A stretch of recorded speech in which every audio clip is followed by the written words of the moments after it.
เอาใส่กลางจะดุ้งนี่ก็ได้ กลางอันนั้นขามัน โอ้ยขามันแข็งอันนี้พูเอา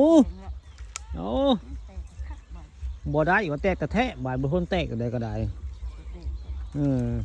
บ่คือเฮนี่เนาะมาแล้วพึกโลดโอ้แหงพออยู่บ่เนาะเอาซอยเป็นกำลังใจห่านได้การบาดนี้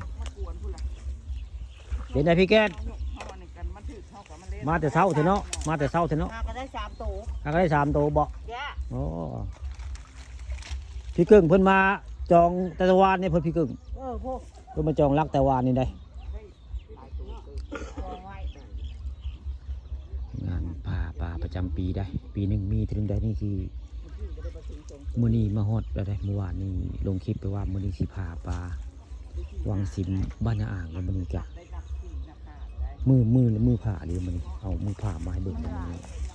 นี่คือเป็นภาพมือผ่าป่าประจำปีคนนั้นอยู่วังสิมบ้านนาอ่างแล้วมื้อนี้ผ่าป่าประจำปีได้พี่กึ่งได้พี่กึ่งเมื่อวานนี้เจอพี่เกณฑ์นะพี่เกณฑ์เพิ่นมาจองเมื่อวานนี้มื้อนี้พี่เกณฑ์มานึกมาตึกเลยเพิ่น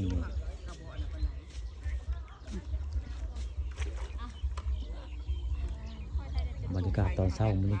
กาศจะเย็นๆสักหน่อยเดี๋ยวมื้อนี้งานผ่าป่าประจำปีของไทยบ้านนาอ่างนี่ผ่าป่าหัวสิมปีนึงก็สิมีที่เดียวได้นี่ปลาลายเนาะหัวสิมนี่ไผมาแต่ละปีได้คู่ปีได้นี่คือภาพเหตุการณ์กับเจ้ามาผ่าป่าตึกเฮเซมองอยู่วังสิมบ้านนาอ่างนี่โอ้พี่กึ่งมาเลยเนาะมาเลย โอ้ พี่ก็มาแล้วบ่ มาแล้วทางใต้ผู้ทางใต้ผู้มาแล้วบ่มีไผมาแย่งแล้วมองนี่เนาะจองว่าแต่เมื่อวานนี่โอ้แฮปปี้เอนดิ้งเนาะในการถือจากบาทแล้วเอ้ยเฮ้ยฮ่าถึกแล้วฮะปลาตัวเล็กผู้โอ้มันปลาขาวเดี๋ยวเบิ่งตามันตาบอดอยู่บ่คือสิบ่บอดหรอกเนาะคือสิบ่บอดดอกโอ้ยกบาทเลขได้มานขนาดพี่น้องนี่คืองานผ่าป่าประจำปีวังสิมบ้านอ่างบรรยากาศคักคนกำลังมาได้นี่ลูกค้าปานคำผสมมานี่มาภาพบรรยากาศผ่าป่าห้วยซิมพี่น้องนี่ได้อันพี่กึ่งได้เมื่อวานนี่ก็เจอเดือนเมื่อวานนี่เพิ่นมาจองที่ได้มื้อนี้อยู่กับมาเจอเพิ่นเก่าเด้